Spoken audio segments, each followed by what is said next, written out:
Hello, everyone. Welcome to another episode of Open Mic Discussions with two friends joining me. I'm meeting Lauren for the first time, so it'll be exciting to hear from her. And my good Russian friend Slavo. What's up, brother? How you doing? What's up? What's up? What's up? How you doing, Lauren? Welcome. Well, I'm doing very well. Say many hellos from Hawaii. Yes. Oh my God, I've always wanted to go to Hawaii. Which part of Hawaii are you in? I'm in Honolulu. Hmm. Okay. Yeah. So, are you from Honolulu originally, or? No, I'm a Jersey girl. Grew up and spent my whole life in New Jersey and decided just recently that Hawaii has to be where I live now. Oh man, I bet the energy there is amazing. That's so cool. It's incredible. Yes. Yeah, for everyone, it's like the Hawaii is like a heaven place for everyone, I think. Yes. Right. Paradise. That's what I always say. Paradise. That's what I tell everyone. Did you all forget I live in paradise now? But that's amazing. Actually, one of my brothers has been to Hawaii. He's kind of traveled the world. He said Hawaii is like one of his favorite places. Yeah, it's gorgeous. And surprisingly, coming here, I didn't know that I would meet so many Russian people. Really? Yes, yes. Huh. I It's the expected same Japanese. about the Texas, I think. Oh, yes. Well, actually, here in Texas, I don't know if I've met any Russian people. There's a lot of Ukrainian people here. Actually, one of my friends' wife. Yeah, the same with Hawaii, I think. Hawaii too. Is Ukrainians or Russians? It's a little mix. I have about three Ukrainian friends and about 5 Russian. So it's a pretty good mix. But they all speak Russian with each other, so I think that's what is bonding them together here in Hawaii. They go to Slavic churches and just go to these parties because the language is familiar for them. Slavic. Yeah. Slavic people. That's cool. Yeah, actually, I'll tell you about my family history in a little bit. I'm Slavic, but American. So Lauren, do you get to practice with them much in Russian there? Or? Absolutely, yes. A great deal of my friend base here are the Russian community, and I had been mistaken as Russian when I first arrived. I think that's what started my curiosity with it, was because, hey, why not? Maybe I could one day fool somebody, actually, thinking that I wouldn't know, and then I would be able to speak with them. So, and I had a little exposure in New Jersey to a few Ukrainians, but it was not much there. It was more Spanish. So for here, yeah, it's I hear it on the daily, and I'm working towards speaking. I get a few sentences here and there, but I'm not conversational yet. Yeah, you're doing a great job, actually, because I'm trying to help her a little bit. She's doing a great job with Duolingo, the same like me. Oh, yeah. Slava's a huge proponent of Duolingo. It's awesome. It's really good. Yes. Yeah, already for 2 years on the fire. Yeah. Hey, Slava, what was your streak that you showed me? It was like a 700-day streak or something you showed me a while back. I show you like do you mean about the picture what I sent you? Yeah, on Duolingo. I think you hit like a 700. It's like right now it's already 800 days on fire on Duolingo without the stuff. Wow. I'm so jealous. That's great. Well, so Lauren, actually, so you're talking about your appearance. What's your heritage? Do you have any Slavic heritage or? No, none. I'm all British Isles. So it's Great Britain, Scotland, Ireland, and that's it. And my mother's side is actually very American. Like the history on my mother's side, they came before America was America, and they were farmers and seamen on the coast of New Jersey. So that's also why I love the ocean and everything like that. And then my father's side came with the potato famine out of Ireland. Oh, interesting. Yes. I bet he has some good stories from that side of the family, Yeah. They're I don't know what it is about the Irish culture. They're very tight-lipped. about Really? their lives. I think they just like to be cheerful people and not speak so much about the sad things, because my grandmother also, she lived through the Depression in New York too.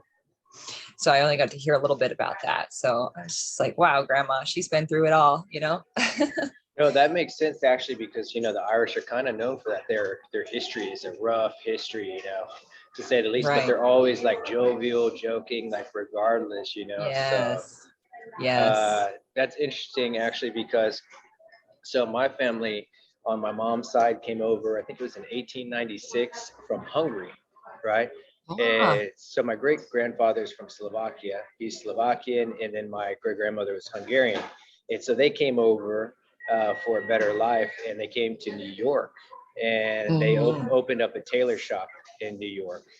And nice. they said they had a rough experience too, like weren't treated Yeah. too well as immigrants. Oh, yeah. But you know, they didn't complain. They said they went through, you know, my grandma went through at her age went through the depression, and she said Yes. interesting because she passed away now. She was like 96 when she passed away, but she was comparing how we deal currently with, you know, depression compared to them in the To past. They were out, theirs. yeah, they weren't out buying coffee and eating out while you're in a depression, you know.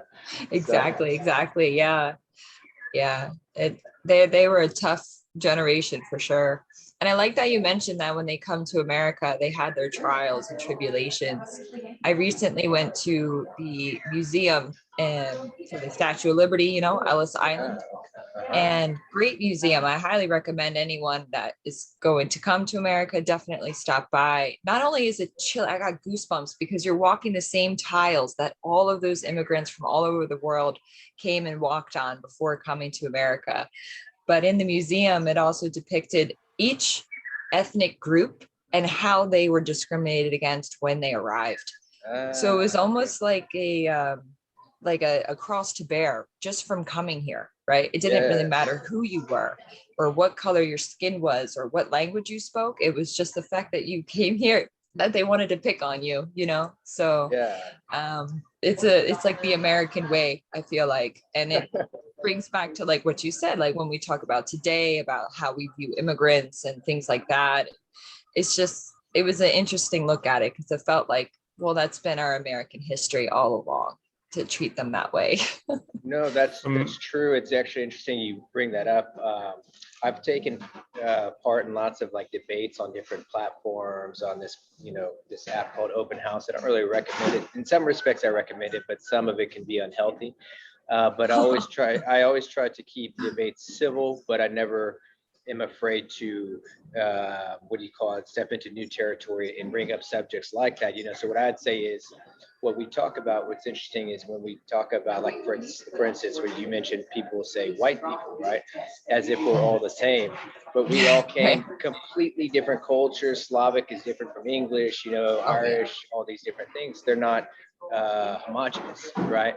And exactly. so what also we don't discuss is kind of like you talked about with the Irish culture, or even, you know, a lot of the Slavic countries, they came over to the US in that time because they were fleeing like genocide, horrible famines, Yes, you know, things of famine. that Yeah, nature. exactly. But War. Mhm. yeah, war, horrendous wars, you know, but nobody talks about this, you know, so it's kind of interesting that you also touched on that. I think that's important to Yeah, know, you know.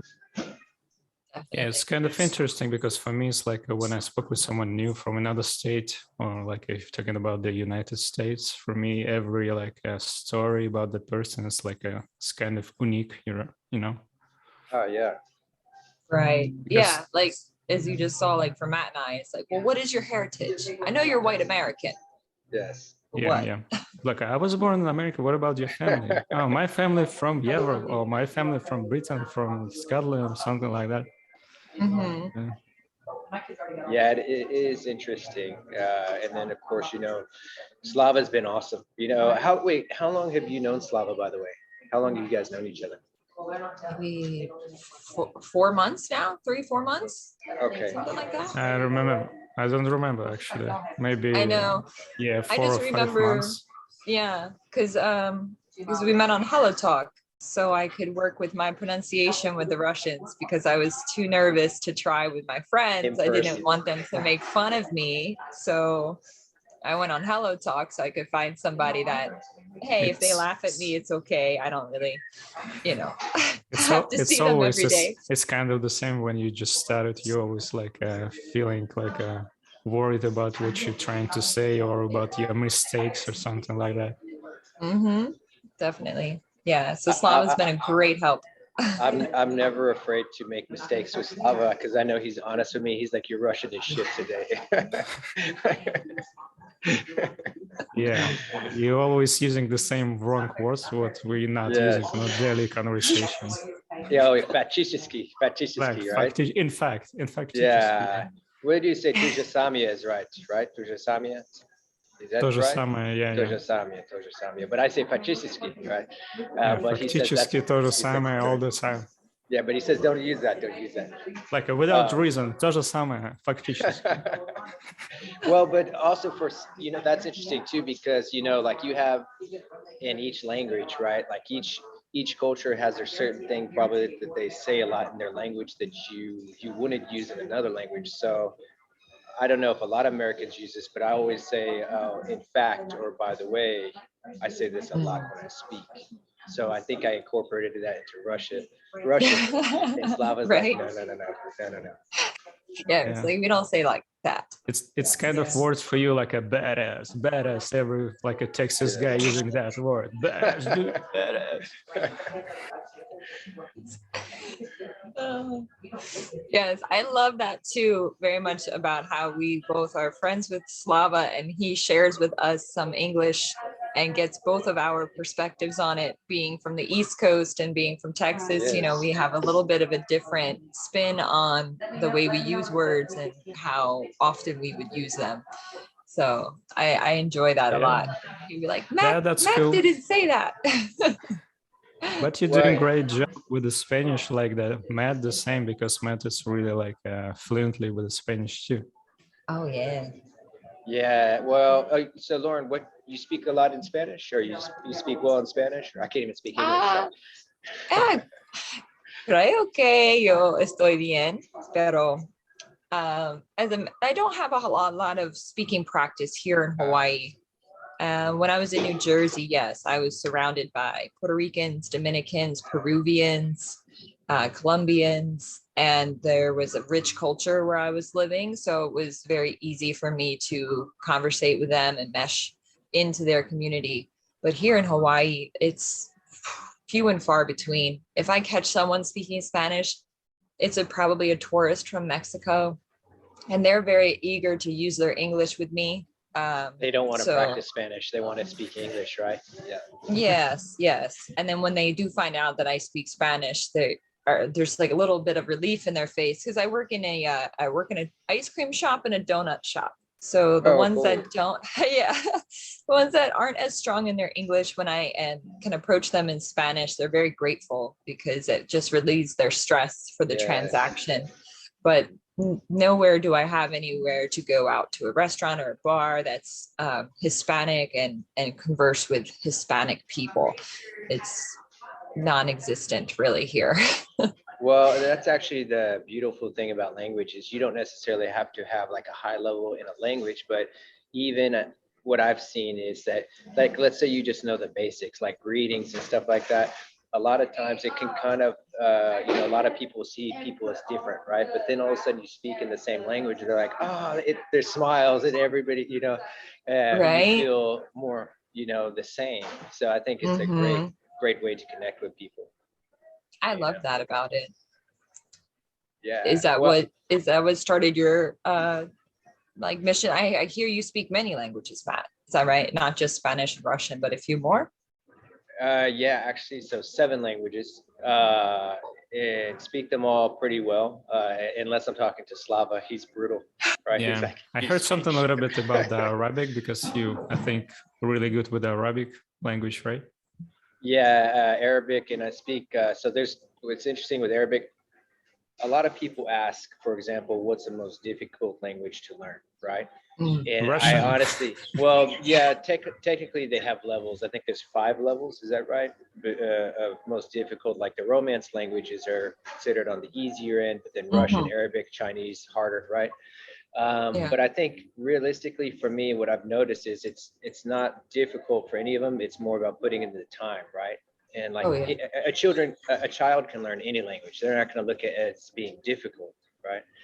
Um, and so for me, like, learning these different languages, I think that Arabic, if you want to say, is the most difficult for the reason that they use, they have a standard dialect. I don't know if you've heard of it. It's called Fusha. Yeah. And then you have the dialects that are spoken in different regions, like Egyptian, Levantine, Gulf dialect. And so, for example, the problem that I ran into initially is that if you learn Fusha, all the Arabic countries can understand you when you speak to them, right? But the problem is when they speak to you, you won't understand them because they're speaking in dialect. So then I started learning, so I could speak a lot of Fusha, Levantine dialect, and Egyptian dialect, so that I could speak to different people. Yeah.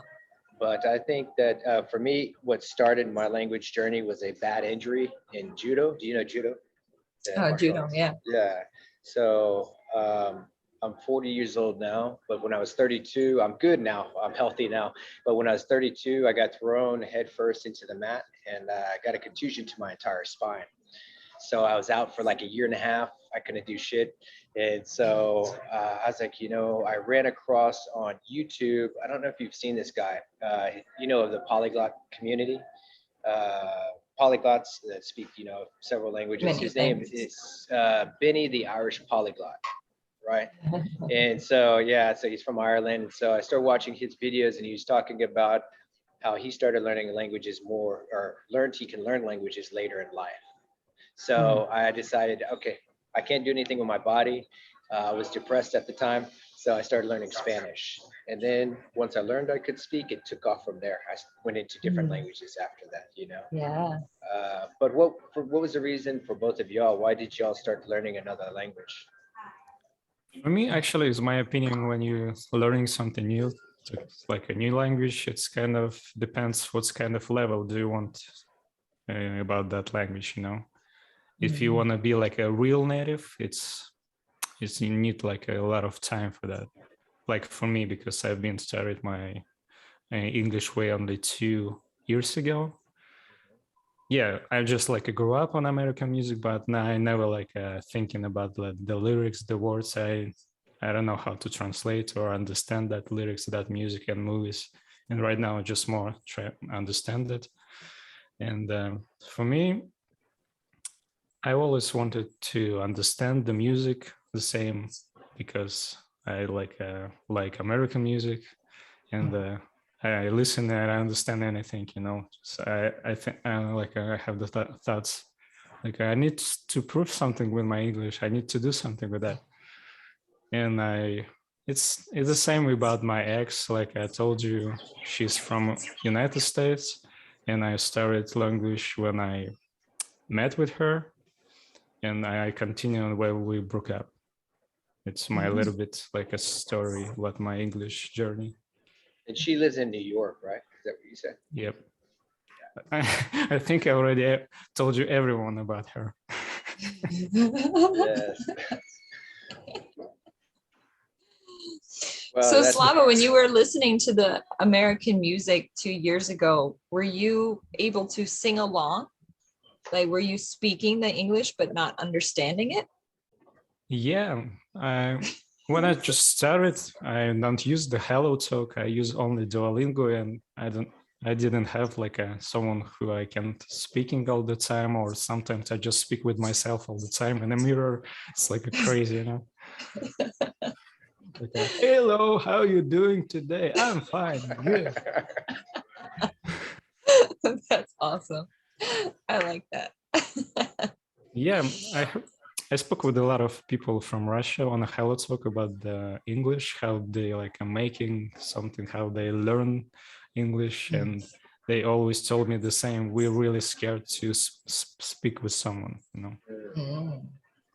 Yeah. I It's think that's every like normal. a kind know, of person every told you the same. Like I really like scared to start to speak with someone because I always thinking about my mistakes in my mind, and like I really like scared about that. You know, it was for absolutely. me the Well, same, but when you just started speak, it's already better when you just started. But if you like worry about that, you can like start normal. You know. well, and your English is good, Slava. Like, kind of like I'll talk to people that have your level of English, right? And I always say, like, bro, if you come here to the US, you'll have no problem, like at the coffee Oh, yeah. shops, restaurant, they're gonna understand what you want, right? They're gonna understand you completely. So that's the most important part, is being Yeah. able to communicate. It's not about, unless you're in business, right? It's Mm. not so important to have this crazy advanced level, in a language, it's Right. just to be able to communicate effectively. Yeah, Mhm. if I spoke with someone like from United States on talking about the daily conversation, it's for me right now it's so simple to understand. But if you're talking about the business conversation or about the movies, I always frustrated about that because they always using the something like a different words all the time, Slang, yeah. slang words, and they always fast speak. And for me, what you saying? Oh shit! I always like frustrated about that. But I never give up. I'm trying to continue. Yeah. More exposure, the better. Yeah. And that happens in Spanish with me too a lot. Because similar to, not actually, no, not similar to Arabic, because Spanish, you will understand when they speak to you and when you are speaking, but the Spanish slang.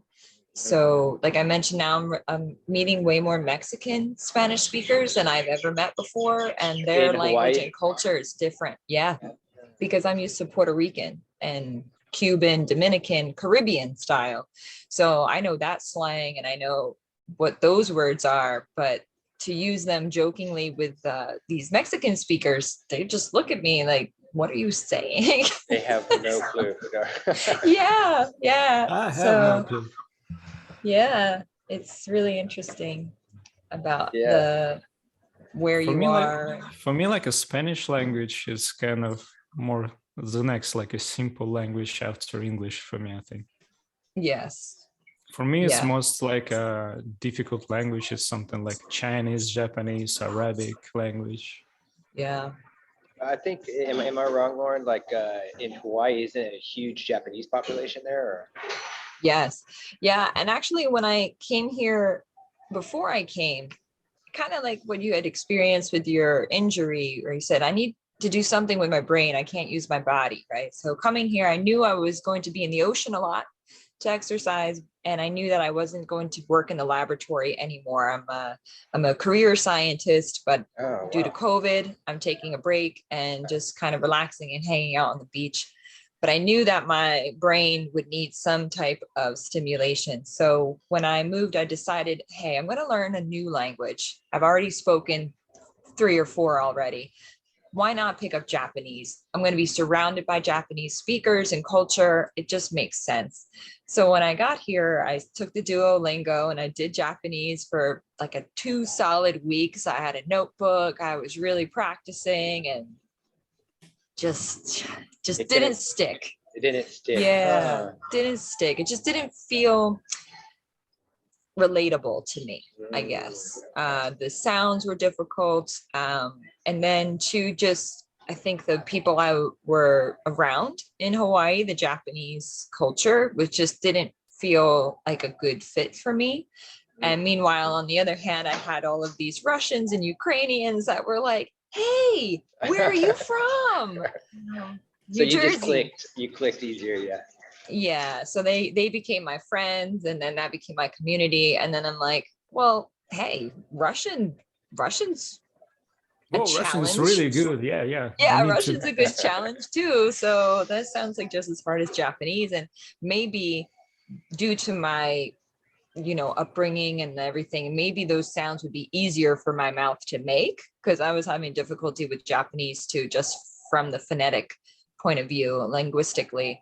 So but yeah, no, Russian is it's difficult, even with the the pronunciation of things. I thought it would just sound like German to me, but no, it has a very unique sound, a little bit of It's everything in there. okay. You always worried about your mistakes because you just started. It was the Yes. same with the Med before. Right now it's already better. I really like you're doing great job, Matt, actually, because Thank you're you, brother. already I cool appreciate it. cool with Russian.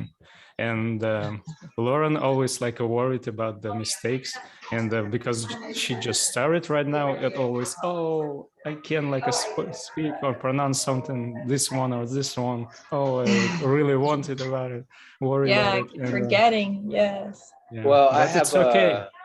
I have a fantastic YouTube channel I'll send to you, Lauren. It's incredible. I'm still using it now. I'm going back to kind of repair any kind of mistakes I have. I've showed it to Slava. It's this guy with like, he does like with hand puppets. It sounds funny, but he's very, what's great about it is he teaches like you would almost teach to a kid. It's meant for adults, Perfect. but he breaks it Yeah. up into A1, A2, B1. So you can go through all the A1 level videos, and Mm. it's awesome because he's entertaining, right? So you don't, Mm. you're more tuned In right? tune to it. Yeah, they're Yeah. not just And then, writing on a board, you know. yes. Yeah. Well, that's funny you mentioned for children, because see, I have my Oh, toddler's toddler's handbook. Okay. handbook for Russian. Oh, So cool. Yeah, Slava I and I already went saw through this this one. together. Yes, Yeah. Interesting. we like Okay. it. It's like a pictures, words. So can you read in Russian, Lauren, or do you know the letters at least? Already? Yes, Okay, yes, cool. I can read. Yep. So, but as Slava said, pronunciation is a big deal for me, because I started with Duolingo. So I didn't have any exposure, or I wasn't at the time, because of, that self-esteem issue with trying to speak. So I was just learning with Duolingo myself in my room. And I'll never forget the first time I went out with Artyom and he started speaking with me, and I realized that I was saying good day for where, like good day, like an I Australian, like see. good day, good Yeah, day. good day. Yeah. And I'm like, oh, that sounds like a totally different word. That's not at all what that word sounds like. And that's when I realized, okay, I can't just sit in my room and listen to Duolingo. I must speak with a native, because I will come up with my own pronunciation for these words. And it will not be Russian. Oh, absolutely. I think it's the most Yeah. like a heavy, difficult stuff about the Russian language. It's kind of when the words always changing, when it's like it depends about the person, about the male, or we're talking about the female, or we're talking about the male, or we're talking about the female. It's always changing about the situation and about that, like a person, Well, it's not Right. the same like if with the English, because we're talking about the you, it's like about the you, like maybe it's male or female, but in Russian it's like a changing. Mhm. One thing I would tell you about that, Lauren, and also, Slava's talking about the changes and stuff, right? I'll tell you a little story, and then I'll tell you about how I almost gave up on Spanish. So when I first started Spanish, for the first 4 years, I studied like I do with all my languages. I put a lot of hours in, right? I'm very passionate about it, and I also expect a lot from myself. So I was trying to be too perfect. And so one of my friends here in my city is Mexican, right? And at this time, I felt confident because I was, doing video calls with him, sending messages back and forth. And so I felt confident with my Spanish. And then he invited me to this bar with his friends from Mexico, right? And so I went to this bar, and so I get there, I'm all excited. And he's like, hey, my friend Matthew speaks Spanish. And they're like, oh, really? So, Right. Yeah. Machine gun. Yeah. And using slang. And it was like, I was understanding what they were saying, like 80%, right? But then a lot of it I wasn't understanding. And then because they were speaking so fast, I couldn't respond fast enough, right? My brain couldn't keep up. It's like, yeah, so it became like overwhelming. And like, listen, I'm a grown man, but it says we got like 10 minutes. I didn't know 10 they have minutes left. Yeah, 10 minutes left. I'm a grown man, but I left in my car, and luckily it was a long drive home, but I was crying from frustration in my car. and I almost gave up, but then like I was probably maybe 10 minutes from home, and I said, you know what, I'm going to use this as a lesson. Where are my weaknesses? And I started figuring out where my weaknesses are. And so I realized, hey, look, I'm trying to be too perfect, right? And so I need to go back and reanalyze how I'm speaking. And so at that time, I also, coincidentally enough, saw this video where it was a American person interviewing a German guy, right? And if you can imagine, this German guy, he was speaking English, but he had the absolute worst English you could have, right? But what was interesting is I was like, I can understand everything he wants to say. Right. So then I was like, that's the most important part, being able to communicate your message, not being so perfect. And so from that point on, I tried to model. I have a son, right? He's 6 now, but at the time, I think he was like 4 years old. I was like, I'm gonna be like my son, and just Yeah, I want this. I want coffee. I don't like this, you know. exactly. So when Yeah. you take that approach, you can go, you know, much Oh, faster. yeah. Yeah. I I think was gonna what's say, most, yeah. go ahead. No, go ahead, Slava. I think what's most important thing when you're trying to do something, it's not about the language, it's about the everything what you're doing. It's someone always will be better than you know. And Right. if you like accept that, you will be doing great. Because if you're trying to be like a perfect, it's so you always will be like frustrated or something like that. Yeah, you're not gonna get there. No, I was going to absolutely. say a beer or two usually helps with my Oh, yeah. language abilities as well, because that just lowers, your inhibition. The If I sound inhibitions. silly, it's okay. Because I would notice that with my Spanish, when I would get a little bit inebriated, it just was like adding, a little oil to the gears, it just made everything come around a little bit smoother. So it definitely, I think as a multi-language speaker, there's some part of our natural human brain that kind of puts up a little like stop.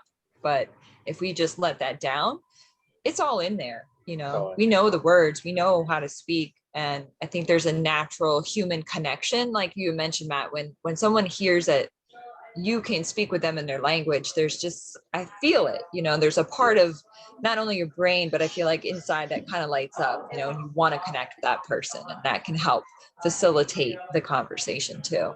Absolutely. Yeah, Well, right. now my right. wife's gonna ask, why are you an alcoholic now? Well, Lauren said that you Yeah, right. gotta drink to learn languages. Yeah. Exactly. I got it one like important thing about when you're learning language. It's like you need to see like how the children learning language when they really like a child learning. You just they not understand everything. They understand any stuff like around them.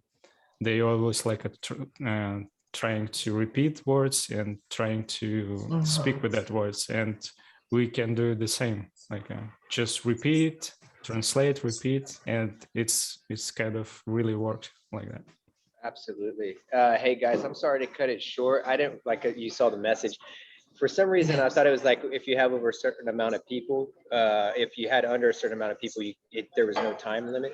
So I'm gonna have to purchase where you have longer time, because we're having an awesome conversation. I really enjoyed having you here, Lauren. And I Thank think you. Slava Thanks. might play a Thank little you. tune for us, right? I think for you to Yeah. play some music, Slava. This guy is a Yeah. champion. But Lauren, next time I want to have you on again and talk about also your science background. That's pretty interesting. Oh, sure. Cool to hear about. Yeah. Just a little bit sad, lovely song Oh, let's do it. about my last feeling.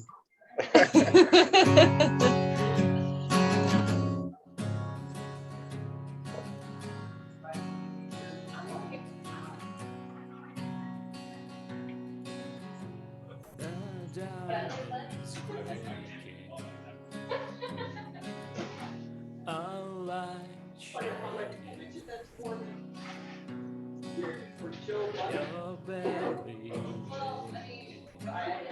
every tango out and I'm wild, you know.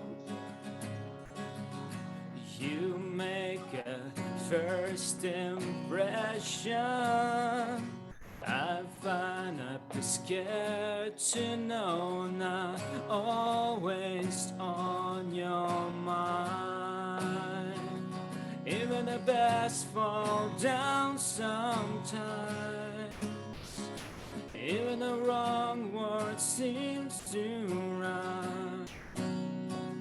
Out of a doubt that fills your mind, you finally find you and I collide.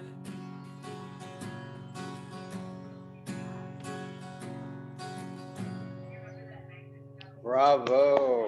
Yeah. Bravo. Did you write that, Slava? No, Or no? of course it's not. It's not mine. Oh, okay. I was like, man, that's incredible. That was really good. Good job, brother. Well, hey, Thank you. thank you all so much. I'd love to have you all on again soon. Yes. Thank you for Yes. inviting me. And we'll create a group chat also to practice our Russian. I think would be fantastic. Oh, that'd be So fun. absolutely. Everyone watching, leave comments below, subscribe, share this channel. Thank you for tuning in. Lauren, Slava, y'all have a fantastic day, okay? Thank you, dude. Thank you for Thank you very inviting. much. Bye-bye. Yes. Thank Thank you. you. Пока-пока. Bye.